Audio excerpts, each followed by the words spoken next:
কক্সবাজার ৩ আসন থেকে নির্বাচিত মাননীয় সদস্য জনাব লুৎফুর রহমান, আপনার সময় ২ মিনিট।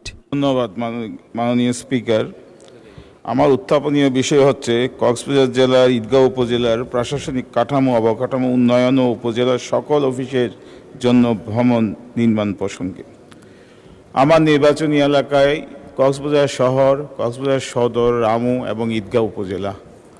ঈদগাঁও উপজেলাটা নতুন হয়েছে মাননীয় স্পিকার ২০২১ সালে। এটা আমাদের দেশমাতা বেগম খালেদা জিয়ার নির্বাচনী প্রতিশ্রুতি ছিল সেই সময়। পরে ১৯২১ সালে এটা প্রতিষ্ঠিত হয়। আজ অবধি কোনো প্রশাসনিক ভবন সেখানে নাই। ইউনো অফিসটা আপনার ভাড়া বাসায়, ইউনো অফিসটা এবং সব চলতি দায়িত্ব যা আছে কক্সবাজার সদর থেকে, রামু থেকে সব চলতি দায়িত্ব। এখানে কোনো ফায়ার স্টেশন নাই, হেলথ কমপ্লেক্স নাই এবং সব ভাড়া বাসায় থাকে। সেই কারণে কেউ সেখানে উপজেলায় থাকতে চায় না।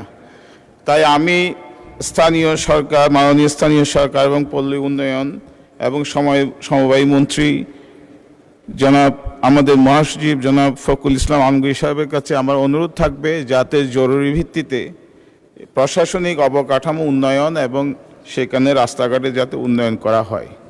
এইটা একটা ঐতিহাসিক জায়গা এবং খুব অর্থ সমৃদ্ধ জায়গা। এখানে প্রায় প্রতি ঘর থেকেই আপনার সবাই বিদেশে থাকে, ফরেন রিমিটেন্স পাঠায়, ফরেন রিমিটেন্স যোদ্ধা সকলেই। আর এখানে চিংড়ি জমি, লবণ জমি এসব আছে। তো এইখানে যত বেশি আপনারা উন্নয়ন করবেন, যত বেশি বিনিয়োগ করবেন, তত বেশি আয় হবে সরকারের। তো এই বিষয়ে আমি সংশ্লিষ্ট মন্ত্রণালয় সকলের দৃষ্টি আকর্ষণ করছি। ধন্যবাদ মাননীয় স্পিকার আপনাকে।